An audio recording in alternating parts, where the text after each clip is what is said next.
wala pong tumulong sa amin. Kaya po, itong pulis na ito ay medyo nadismaya din po kami sa aksyon niya. Dahil pingi ka ng tulong. Tulong, ngunit at binaliwala niya kami. Lalaking nagreklamo sa social media dahil sa palpak na serbisyo ng pulis na to. Tinakot at pinatawag sa barangay dahil sa maling ginawa daw nito. Gusto mo pati yung pulis na rumeresponde, mataranta at makibuhat dyan? Next comment, Dexter Molina, masyado kang reklamador. Pagkita ko po sa Facebook page niya ay parang pulis po ang may-ari nito. Mga kababayan, sa panahon ngayon, sino ba dapat ang dapat nating takbuhan sa oras ng kapahamakan? Di ba ang ating kapulisan? Kinaumagahan po, may tumawag po sa aking kawani ng barangay upang ipatawag po ako sa barangay po nang hindi sinasabi ang dahilan. At agad-agaran naman po akong sumunod doon, pumunta po akong barangay. At po ng barangay po namin, sinasabihan po ako na bawal daw po ang ginawa ko. At hindi daw niya po ito gusto. Meron pong isang pulis doon sa loob ng barangay. Iniimbitahan daw po ako ng ating mga kapulisan sa presinto. Pero po hindi po ako pumayag na sumama sa kanila. Nakakapang-init ng ulo, di ba? So, pinavalidate natin itong account na to, itong si Jace. Na pag-alaman natin na itong account, Facebook account na Jace na nangongomento at nangaharas ng ating biktima ay isang pulis. Napag-alaman din natin na itong Jace siya rin palang may hawak nitong official Facebook page ng Police Station 6. Anong masasabi nyo? Wala na po akong tiwala sa kanila. Magandang umaga po sa ating lahat. Kasama po natin ang isang complainant. Meron po yata siyang gustong sabihin sa atin. Pero siguro to put it into context, lumapit po siya sa atin nung weekend. Siya po ay kinakabahan noon dahil sa ilang mga rason. Siya na ho magsasalaysay. But later you will see a video na kung saan ay isasalaysay po ni Dexter kung anong video na yon. At pagkatapos po noon, meron pong ilang aksyon ang isang miyembro ng kapulisan na isusumbong din po sa atin ni Dexter. Siguro Dexter, ikaw na munang magsalita. To my right is Mr. Dexter Molina. Po. Nais ko lang po sanang ireklamo ang ilang kapulisan natin. Ang insidente pong ito ay nangyari noong July 3, 2026, bandang 11 ng umaga. Nagkaroon ng kaguluhan sa aming lugar at tumantong ito sa medical emergency na kung saan ang aking ama ay nahimatay at sinusugod sa ospital. Dali-dali naming binuhat ang aming ama papunta sa ospital. Then sa pagbubuhat namin, may nadaanan kaming dalawang pulis na rumisponde sa kaguluhan na iyon. Sumisigaw kami ng tulong sa kanyang magkakapatid dahil sa bigat ng aming ama dahil ito ay unconscious na, ngunit wala siyang ginawang aksyon sa amin. At dumiretso na kami sa ospital. Siguro ipakita muna natin yung video na yon.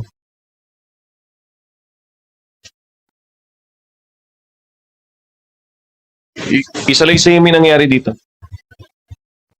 Ayan po. Binubuhat po namin siya magkakapatid ng ama namin. Then, sinisigawan ko po yung isang pulis na kakarating lang po. Then, tumuro lang po siya. Ulitin natin. So, yung may dalawang pulis na kakarating lang, tapos may palabas, ikaw yon kasama ka doon, pababa. Opo, ako po.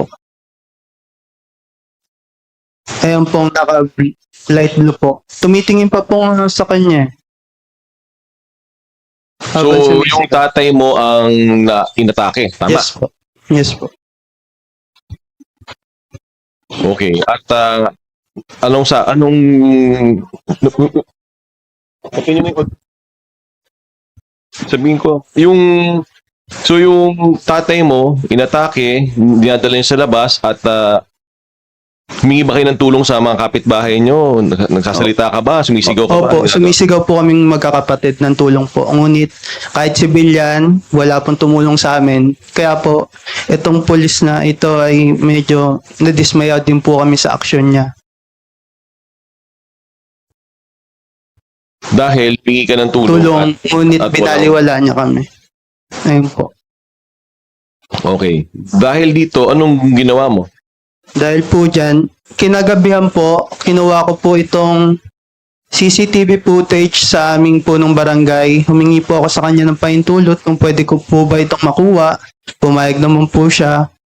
Then, pinost ko po ito sa social media, sa Facebook po, noong madaling araw upang humingi ng tulong at dumulog sa aming mayor. At pagkatapos po nun, kumonsulta din po ako agad kay Vice, kalinisan po, kung ano po ang dapat na action na gawin. At di rin po siyang nagpatumpik-tumpik na tulungan po ako upang maasikaso itong insidente na to at malapit sa akin na uukulan po. O para ihimay lang natin, nag-post ka, bago ka nagsumbong sa akin, nag-post ka, at apparently may mga sumagot sa'yo sa Facebook. Tama ba? Yung ba ang storya nito? Opo. Maaari ba natin ipakita yung message sa Facebook na sinagot dun sa pag-post mo ng video? Yes po. Sige, tingnan natin. So, ang konteksto nito, nag-post siya ng isang video ng mga pulis na sabi niya ay hindi rumisponde sa kanyang pamilya nung inatake yung kanyang tatay. Ang nagkomento ngayon dito ay ang Police Station 6, TMRU, official Facebook page ng Station 6. Basahin natin siguro yung komento. Huwag po sana kayo naninira ng kapulisan natin. Mabait po at matulungin ang mga pulis natin dito sa atin. Isang tawag nyo lang, pinupuntahan agad kahit simpleng problema lang ng hindi pagkakaintindihan. Kung nakulangan po kayo sa pagresponde ng kapulisan natin sa kadahilan ng hindi nakibuhat sa hinimatay ninyong kapamilya, ipagpaumanhin nyo po. Pero para siraan kami, hindi po maganda yan. Yun po ay post ng ating official Police Station 6 Facebook account. Tama ba? Makakumpirma mo ba na yun ang... Opo. Nung nabasa ko po yan, nakaramdam po ako ng takot at agad-agaran ko pong sinend ito kay Vice para malaman niya po ang komento na iyan. Natakot po ako kasi pinararatangan po nila akong sinisiraan ng kapulisan kahit hindi naman po ayun yung hangaring ko. Ang hangaring ko lang po ay ipakita yung insidente na iyon na nangyari. Ano pang nangyari pagkatapos nito? Mayroon pa bang ibang nag-post? May mga nagkomento rin po at sa post ko na yan na hindi po kaya basic. Pwede ba nating makita ang isang post?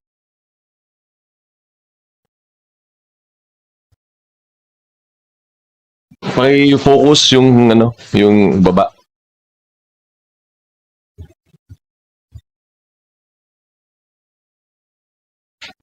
So meron i-focus mo pa. So may text diyan, may comment diyan galing sa isang account na nangangalang Jace. Dexter Molina, gusto mo pati yung pulis na rumeresponde mataranta at makibuhat dyan? Next comment, Dexter Molina, masyado kang reklamador. At anong iyong ginawa after mong nabasa yan? Sa ka dumulog? Agad-agad ko rin po itong sinend kay Vice kasi po nakaramdam po ako ng pangamba at takot po kasi po ang pagkita ko po sa Facebook page niya ay parang pulis po ang may-ari nito. So, if I may, takot na takot siyang dumulog sa amin. Nakausap namin siya, referring to si Dexter sa kanan. At after nito, ano pang nangyari kung meron man? Pagkatapos po niyan, kinaumagahan po, may tumawag po sa aking kawani ng barangay upang ipatawag po ako sa barangay po nang hindi sinasabi ang dahilan. At agad-agaran naman po akong sumunod doon, pumunta po ang barangay. At lung po ng barangay po namin, sinasabihan po ako na bawal daw po ang ginawa ko. At hindi daw niya po ito gusto. Yung pag-post ko ng video. At meron pong isang pulis doon sa loob ng barangay na habang nag-uusap kami ng aming punong barangay, kinakausap niya po ako. Nagtatanong ng mga personal information ko na hindi naman po dapat. Kaya natatakot po ako. At tumawag po ako kay Vice nung time na yon. Natakot po ako. Nanginginig po ako sa takot. Kasi po, hindi po ako komportable sa ganun. Ayun po. Ang konteksto nito, yung tatay ay inatake at may sakit pa nun at napatawag ka sa barangay. Tama? Opo, naka-admit po yung father ko po. Ano pang nangyari afterwards?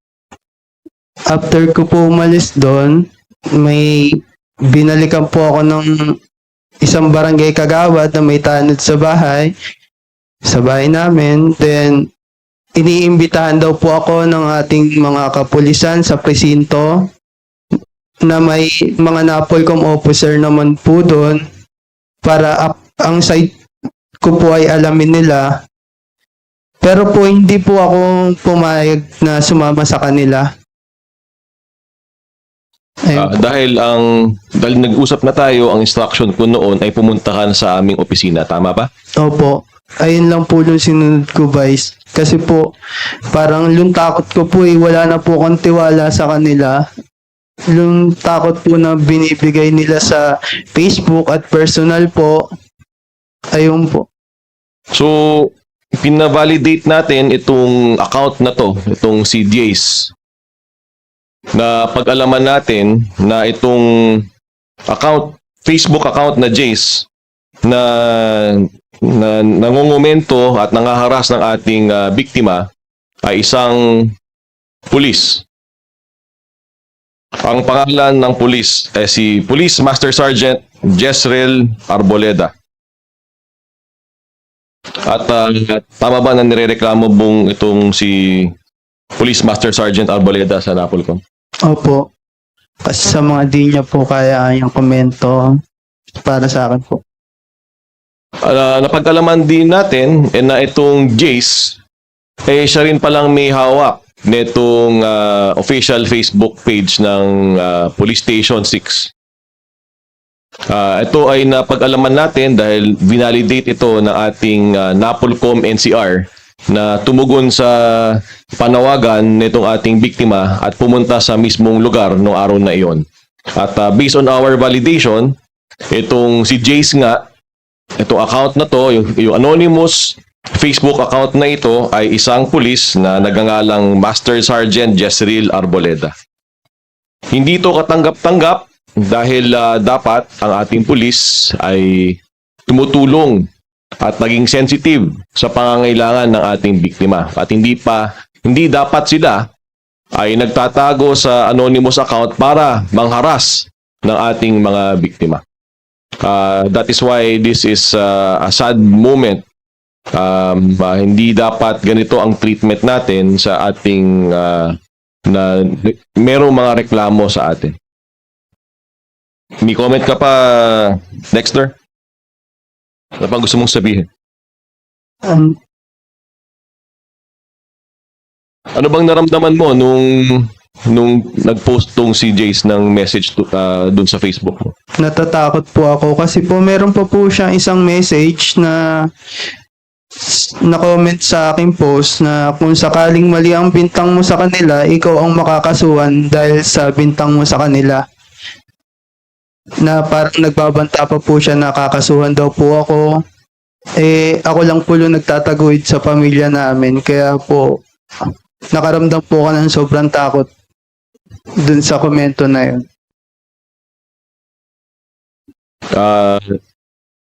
Bukod doon, kamusta na pala tatay mo? Ay kasalukuyan pa po siyang naka-admit sa Santa Ana Hospital ngayon. Kaya natatakot din po ako kasi yung presinto ay malapit lang din po dun sa hospital. Papasalamat ako sa ating Napolcom NCR sa kanilang mabilis na pagtugon. Papasalamat din ako sa ating Napolcom IMIS sa kanilang pagtanggap sa ating complainant. Totoo, nagpapasalamat din ako sa MPD District Director na tumulong sa investigasyon ng kasong ito.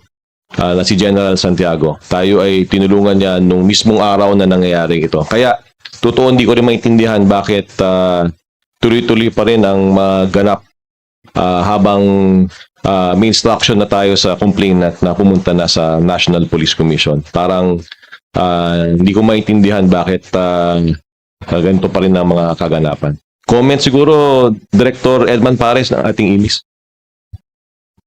Thank you, sir. On our part po sa IMIS, base po dun sa the validation reports that we gathered ng ating National Capital Region na office po, they will be submitting it. It will be form part of the investigation together with the complaint for us to determine whether or not there is probable cause. Once we determine po, sir, na may probable cause based dun sa documents submitted, then we will be filing a formal case against those police officers. Depende po sa evidence nga to be submitted to us. Thank you, sir. Any questions? Thank you, sir. We will now open the floor for questions. Let's begin first with Mr. Jeff Caparas. Let's begin first with Mr. Val Gonzalez from DZRH. Sir? Yeah, good morning po. Commissioner, ano yung panuntunan o memorandum circular kung meron man ang PNP o Napolcom dun sa katulad nung insidente ni Dexter na mayroong emergency, tumutulong siya, nakita niya yung dalawang pulis. Meron bang umiiral o pinatutupad na panuntunan tungkol ho doon sa ganong klase ng insidente? Totoo, meron po eh. Hindi naman ho kailangan na maglabas ng bago pa. Kapag meron po tayong nakitang insidente, kailangan ho natin talagang tugunan. Wala pong pag-uusapan doon. That's why that is also a concern. Kaya nga po, nag-gets ko po yung concern nitong ni Dexter, kaya ho niya na-post. Dapat po, pag may nakita po ating kapulisan na isang insidente, dapat po niyang kara-karaka ay respondihan. To be fair, these two policemen were actually responding also to a matter. Na pag-alaman ko, nung kausap ko yung barangay captain nung lugar na yon, merong domestic dispute na nangyayari sa bahay ni na Dexter. At tumawag ng police response itong barangay dahil sa feeling nila ay kinakailangan na. So ito yung dalawang police na nakita natin doon sa video na rumisponde. Nare-responde dapat dun sa bahay ni na Dexter na malayo pa dun sa area. Pero pumarada dun sa tapat na yon.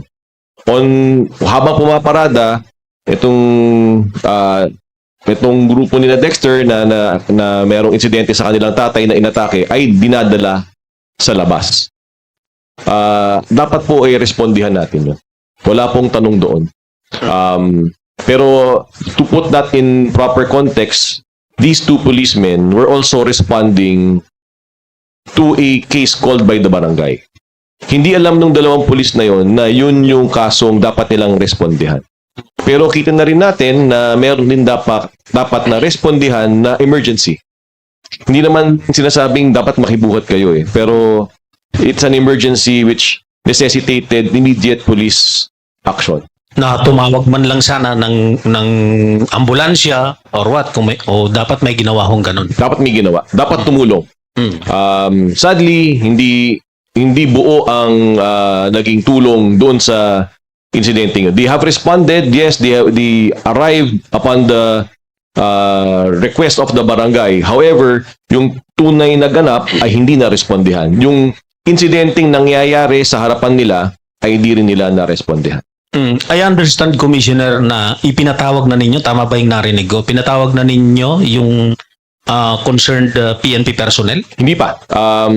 This is the time that nag-file na ng complaint itong si Dexter. Pumunta siya sa amin nung weekend dahil sa sobrang takot.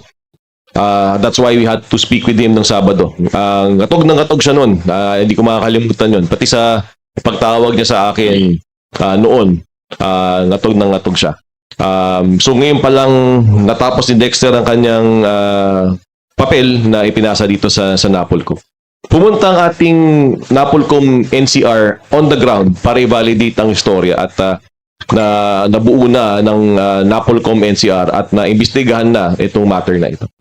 Doon ho sa kanyang security concern na narinig naman natin, ilang beses niyang binabanggit na natatakot siya sa kanyang security. And since wala pang direct communication ang National Police Commission doon sa mismong PNP personnel involved, ano po yung maaring maibigay po o immediate na response ng Napolcom o ng PNP sa pamamagitan ng request ninyo na maaaring maibigay po kay Dexter? Tayo po'y kumilos kaagad. In fact, pinababaho natin ang ating Napolcom NCR sa ground.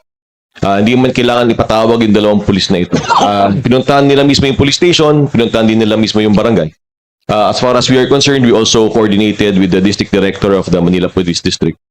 At the NPD director reassured us of the safety of Dexter here. So on both counts, there was clear action on the part of the National Police Commission at even the PNP. However, yun nga lang, may iba pang ganap na nangyari. That was why there was a need for us to meet with Dexter on the day. So, nandun yung mga tao natin sa baba, habang tayo naman ay nandito sa Napolcom nung Sabado para istimahin itong isinusumbong ni Dexter.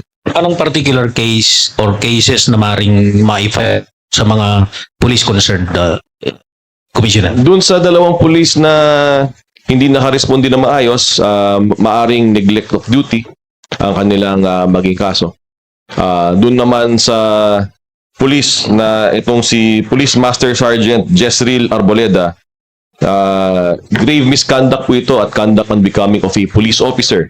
Dahil imbis na makatulong maging bahagi ng solusyon, siya pa mismo ang nananakot sa biktima na nakita nyo naman. At nagsani ito ng matinding takot sa kanya sa panahon na siya ay nangangarag habang nagkakasakit ng kanyang tatay. Last na lang, on my part, kay Kuyang Dexter, anong particular ba na insidente yung itinawag ninyo na supposed to be re-respondihan ng PNP? Ano po yun, yung away pamilya po. Ayun po, sa bahay namin naganap po ito. Sa pagitan ng magkakamag-anak po. Then, nung father ko po, ayun po, na unconscious po siya that time. Kaya nakita po sa video na sinusugod po namin siya sa hospital.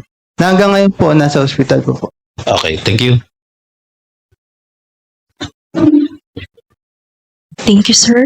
For our next question, may we call Mr. Jeff Caparas from ABS-CBN. Para lang diretso yan kasi sabi nyo nga, merong original na responde yung dalawang polis.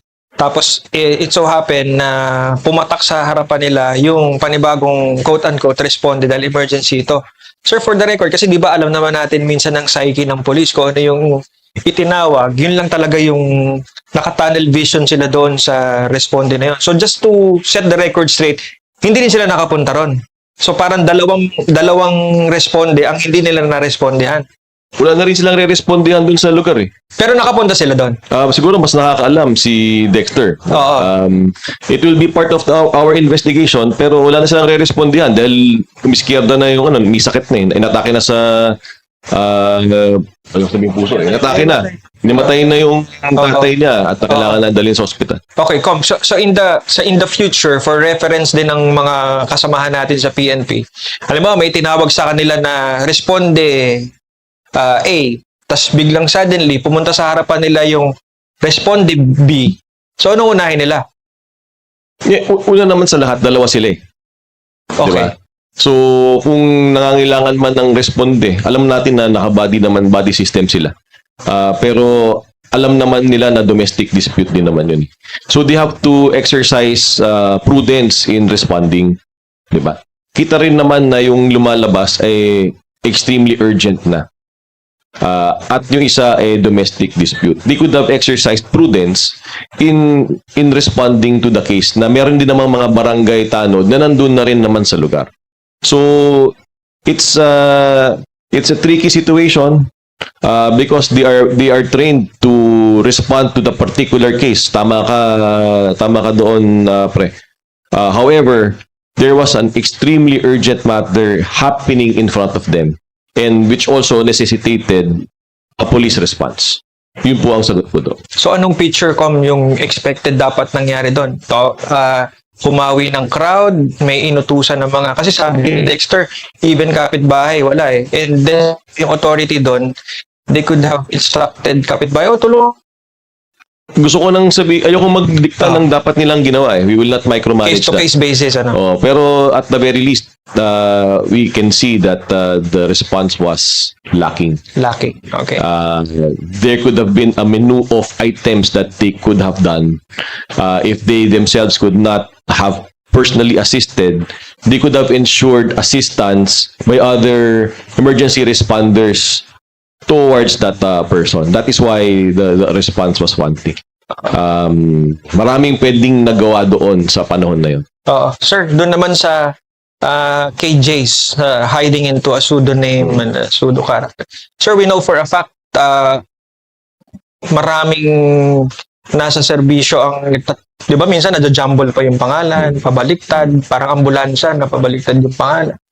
So ano po ang guidance ninyo, sir, in the future? Like, is it bad to have a pseudonym? Wag mo lang gamitin to threaten. Ano bang, sir, ang panuntunan doon? Especially now, rising na in technology, tsaka minsan doon na talaga nagko-communicate. So ano pong guidance, sir, especially kung you're under the service? Let me respond to it differently. Una, tayo ay pulis. Kung ano man ang galawan natin sa physical na buhay natin, dapat ganun din ang galawan natin sa virtual space. If we are expected to serve and protect the people physically, you're also expected to serve and protect the people in cyberspace. Walang pinagkaiba yan. So yung ugali natin sa tunay na buhay, ugali natin sa physical na kaanyuan, dapat yun din ang pakikitungo natin sa ating taong bayan sa social media at sa kung saan pa man. Changing your name does not absolve you from accountability. Yun din siguro ang mensahe dito eh. Kahit pa balik ta rin yung mga pangalan ninyo. Not just this is for everyone. Kahit balik ta rin ninyo yung pangalan ninyo, pwede kayo matuntun. Hindi kayo maaring makatakas kahit ibahin nyo pa ang pangalan ninyo. So, itong kasong ito, itong kaso kay Jace, na sinubukan niya maging anonymous, dahil akala niya pag ikaw ay anonymous, makaka-escape ka na ng accountability. Ito ang klarong halimbawa na hindi kayo makakatakas sa accountability. So, kung anong i-post nyo, mananagot kayo. Kahit ano pang pangalan nyo, dahil pwedeng malaman kung sino ba talaga ang nag-post ng mensahe nyo. Sir, yun ang punot dulo nito.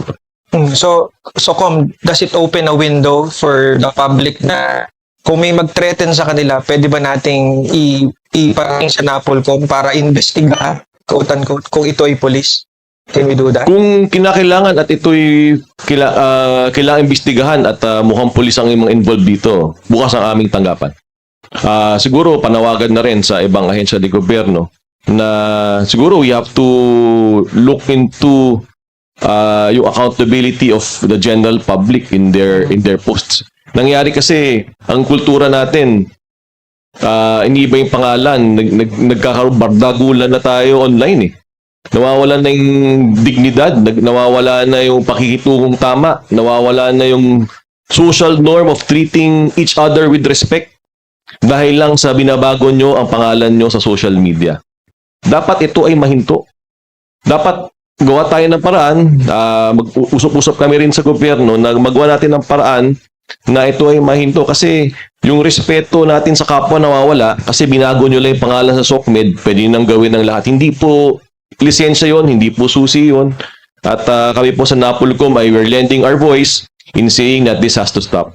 Kasi kultura ito yung kulturang nabibreed natin, ito rin kulturang makita na hindi lang nating may edad na, pati mga kabataan, nakikita nila na pwede palang magbardagulan, pwede palang magbago ka lang ng pangalan.